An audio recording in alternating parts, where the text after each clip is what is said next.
नमस्कार।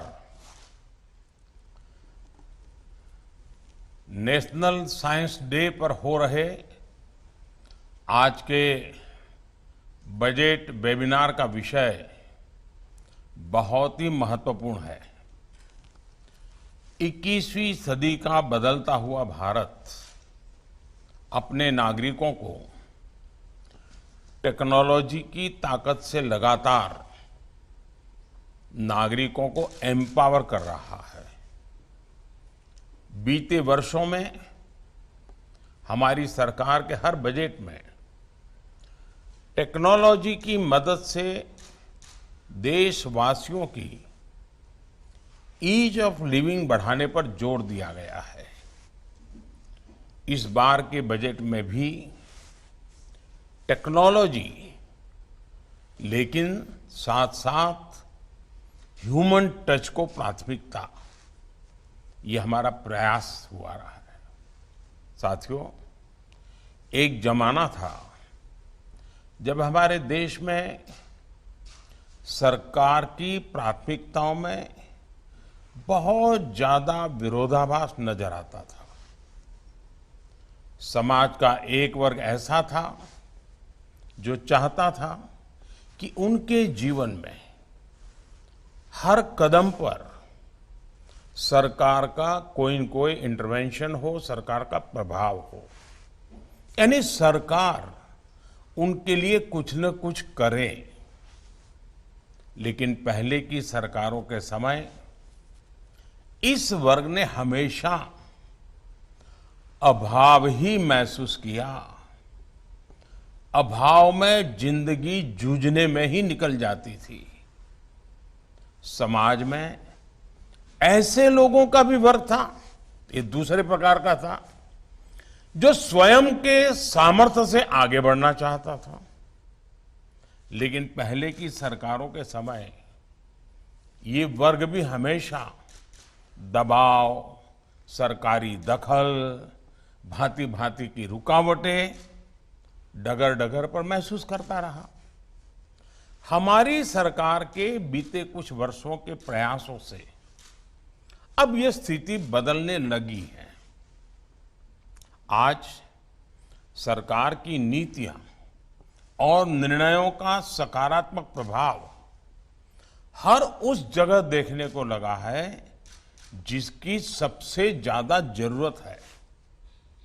हमारा प्रयास हर गरीब और वंचित के जीवन को आसान बना रहा है, उनकी ईज ऑफ लिविंग बढ़ा रहा है।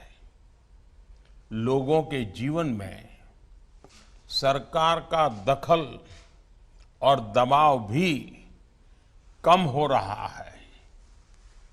आज लोग सरकार को रास्ते की रुकावट नहीं मानते हैं, बल्कि लोग हमारी सरकार को नए अवसरों के कैटालिस्ट के तौर पर देखते हैं। और निश्चित तौर पर इसमें टेक्नोलॉजी की बहुत बड़ी भूमिका रही है। आप देखिए, technology one nation one ration card का आधार बनी और इससे करोड़ों गरीबों को पारदर्शिता से राशन मिलना सुनिश्चित हुआ।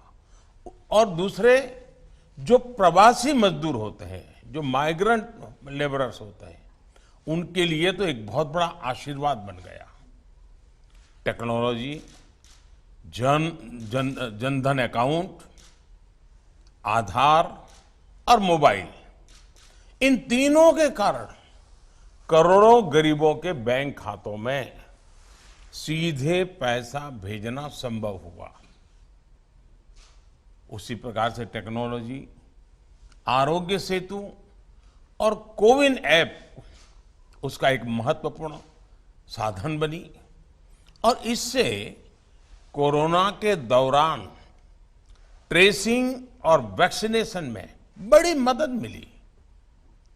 हम देखते हैं आज टेक्नोलॉजी ने रेलवे रिजर्वेशन को और आधुनिक बनाया और सामान्य से सामान्य मानवी कोई इसमें कितना बड़ा सिरदर्द हो गया। कॉमन सर्विस सेंटर का नेटवर्क भी गरीब से गरीब व्यक्ति को टेक्नोलॉजी के माध्यम से सरकारी सेवाओं के बड़ी आसानी से जोड़ रहा है। ऐसे अनेक फैसले लेकर हमारी सरकार ने देशवासियों की ईज ऑफ लिविंग बढ़ाई है।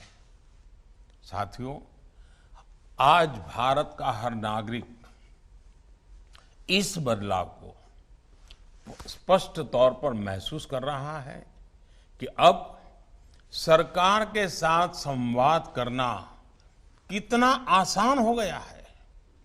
यानी सरकार तक देशवासी आसानी से अपनी बात पहुंचा रहे हैं और उसका समाधान भी उन्हें तुरंत मिल रहा है। जैसे टैक्स से संबंधित शिकायतें पहले बहुत ज्यादा होती थी और उसके कारण उसके माध्यम से टैक्स पेयर्स को कई तरीके से परेशान किया जाता था।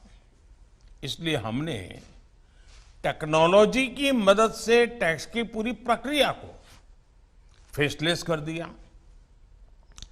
अब आपकी शिकायतों और उसके निपटारे के बीच कोई व्यक्ति नहीं, सिर्फ टेक्नोलॉजी है।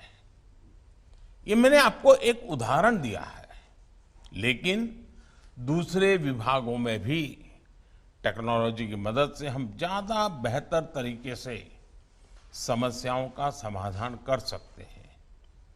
अलग अलग विभाग अपनी सेवाओं को ग्लोबल स्टैंडर्ड का बनाने के लिए मिलकर टेक्नोलॉजी का उपयोग कर सकते हैं।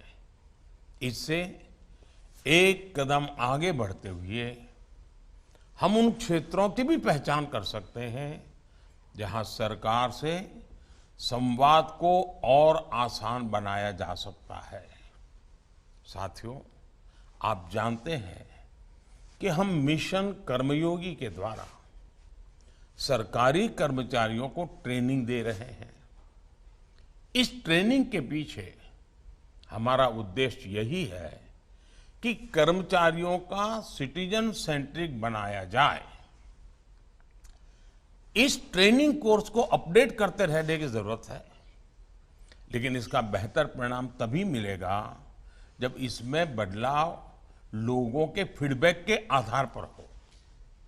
हम एक ऐसा सिस्टम तैयार कर सकते हैं जिससे ट्रेनिंग कोर्स को बेहतर बनाने के लिए लोगों के सुझाव मिलते रहें। साथियों, टेक्नोलॉजी हर किसी तक सही और सटीक इंफॉर्मेशन पहुंचाकर सबको आगे बढ़ने का समान अवसर दे रही है। हमारी सरकार टेक्नोलॉजी को बढ़ावा देने के लिए बड़े पैमाने पर इन्वेस्ट कर रही है। हम भारत में आधुनिक डिजिटल इंफ्रास्ट्रक्चर तैयार कर रहे हैं, साथ ही ये भी सुनिश्चित कर रहे हैं कि डिजिटल क्रांति का फायदा समाज के हर वर्ग तक पहुंचे। आज जेम पोर्टल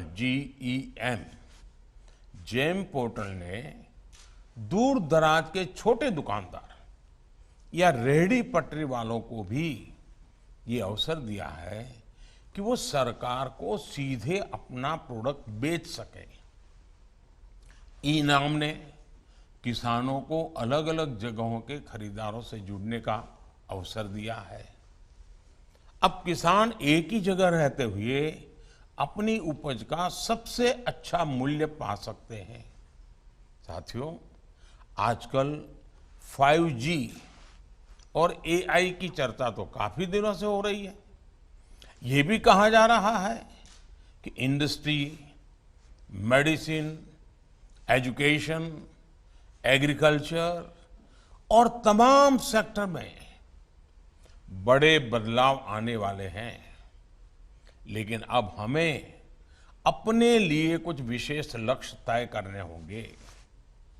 वो कौन से तरीके हैं जिससे इस टेक्नोलॉजी का उपयोग सामान्य मानवी की बेहतरी के लिए किया जा सकता है। वो कौन से सेक्टर्स हैं जिन पर हमें ज्यादा ध्यान देने की जरूरत है? क्या हम समाज की 10 ऐसी समस्याओं की पहचान कर सकते हैं जिनका समाधान एआई के माध्यम से हो सकता है? जब हम हैकेथॉन करते हैं, देश के नौजवानों के सामने टेक्नोलॉजी के द्वारा सॉल्यूशन की बात करते हैं और लाखों नौजवान जुड़ते हैं और बहुत अच्छे सॉल्यूशन देते हैं।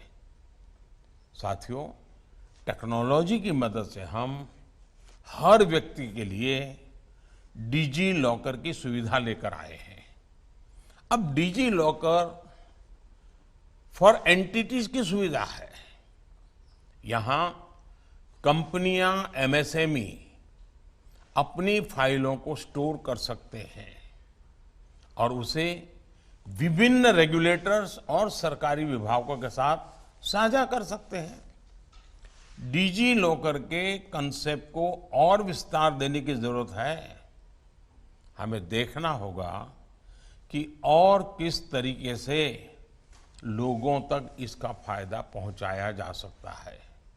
साथियों, पिछले कुछ वर्षों में हमने एमएसएमई को सपोर्ट करने के लिए कई महत्वपूर्ण कदम उठाए हैं। इस बात पर मंथन की जरूरत है कि भारत के लघु उद्योगों को बड़ी कंपनी बनने में कौन कौन सी बाधाएं आती हैं। हम छोटे व्यवसायों और छोटे उद्योगों के लिए कंप्लायंस कॉस्ट को कम करना चाहते हैं। आप जानते हैं कि बिजनेस में कहा जाता है कि टाइम इज मनी, इसलिए कंप्लायंस में लगने वाले समय की बचत का मतलब है कंप्लायंस कॉस्ट की बचत। अगर आप अनावश्यक कंप्लायंसेस की लिस्ट बनाना चाहते हैं तो यही सही समय है, क्योंकि हम पहले ही 40,000 कंप्लायंसेस खत्म कर चुके हैं। साथियों, सरकार और लोगों के बीच विश्वास की कमी गुलामी की मानसिकता का परिणाम है। लेकिन आज छोटी गलतियों को डीक्रिमिनलाइज करके और एमएसएमई लोन के गारंटर के तौर पर सरकार ने लोगों का भरोसा जीता है। लेकिन हमें रुकना नहीं है। हमें ये भी देखना होगा कि दुनिया के दूसरे देशों में समाज के साथ विश्वास मजबूत करने के लिए क्या किया गया है। हम उनसे सीखकर अपने देश में भी वैसे प्रयास कर सकते हैं। साथियों, बजट या किसी सरकारी पॉलिसी की सफलता कुछ हद तक इस बात पर निर्भर करती है कि उसे कितने अच्छे तरीके से तैयार किया गया है, लेकिन इससे ज्यादा उसे लागू करने का तरीका महत्वपूर्ण होता है। इसमें लोगों का सहयोग बहुत अहम है। मुझे विश्वास है कि आप सभी स्टेक होल्डर्स के इनपुट से ईज ऑफ लिविंग को और ज्यादा बढ़ावा मिलेगा। और मैं जरूर कहना चाहूंगा कि हम ये कहते हैं मैन्युफैक्चरिंग हब बनाना, जीरो डिफेक्ट जीरो इफेक्ट, ये हमारे लिए प्राथमिकता होनी चाहिए। हमारी क्वालिटी में कोई कॉम्प्रोमाइज नहीं होना चाहिए और उसमें टेक्नोलॉजी बहुत मदद कर सकती है। हम टेक्नोलॉजी की मदद से प्रोडक्शन में बहुत बारीकियों तक, बहुत ही फिनिश वे में प्रोडक्ट लेकर के आ सकते हैं और तभी ग्लोबल मार्केट हम कैप्चर कर सकते हैं। हमने इस बात को स्वीकार करना होगा कि 21वीं सदी टेक्नोलॉजी ड्रिवन है। जीवन में टेक्नोलॉजी का प्रभाव बहुत बढ़ने वाला है। हम सिर्फ अपने आप को इंटरनेट और डिजिटल टेक्नोलॉजी तक सीमित न रखें। उसी प्रकार से जैसे आज ऑप्टिकल फाइबर नेटवर्क गांव गांव पहुंच रहा है, पंचायत तक पहुंचेगा, वेलनेस सेंटर पहुंचेगा, टेलीमेडिसिन चलेगी, इवन हेल्थ सेक्टर भी पूरी तरह टेक्नोलॉजी ड्रिवन हो रहा है। आज देश बहुत बड़ी मात्रा में, जैसे डिफेंस में हम बहुत कुछ आयात करते हैं, हम हेल्थ में भी बहुत कुछ आयात करते हैं। क्या मेरे देश के उद्योग जगत के लोग टेक्नोलॉजी में अपग्रेडेशन करके उस दिशा में नहीं जा सकते हैं? और इसलिए अब जैसे ऑप्टिकल फाइबर गांव-गांव पहुंच रहा है, जब तक प्राइवेट पार्टी सेवाएं लेने के लिए नहीं आती है, नए नए सॉफ्टवेयर लेकर के नहीं आते हैं, सामान्य नागरिक उस ऑप्टिकल फाइबर से क्या सेवाएं ले सकता है, क्या फायदा उठा सकता है, उसके मॉडल को हम डेवलप कर सकते हैं। और हम सब कुछ में जन भागीदारी चाहते हैं। सरकार को ही सब ज्ञान है, ये न हमारी सोच है, न हमारा दावा है। और इसलिए आप सभी स्टेक होल्डर्स से मेरा बहुत आग्रह है कि आप 21वीं सदी, जो कि टेक्नोलॉजी ड्रिवन सदी है, उसको हम जितना जल्दी फैलाएं, जितना जल्दी सरल बनाएं, जितना जल्दी जन सामान्य को एम्पावर करने वाला बनाएं, उतना देश का भी, लोगों का भी कल्याण होने वाला है। और 2047 में विकसित भारत के लक्ष्य को प्राप्त करने में टेक्नोलॉजी हमें बहुत बड़ी ताकत देती है।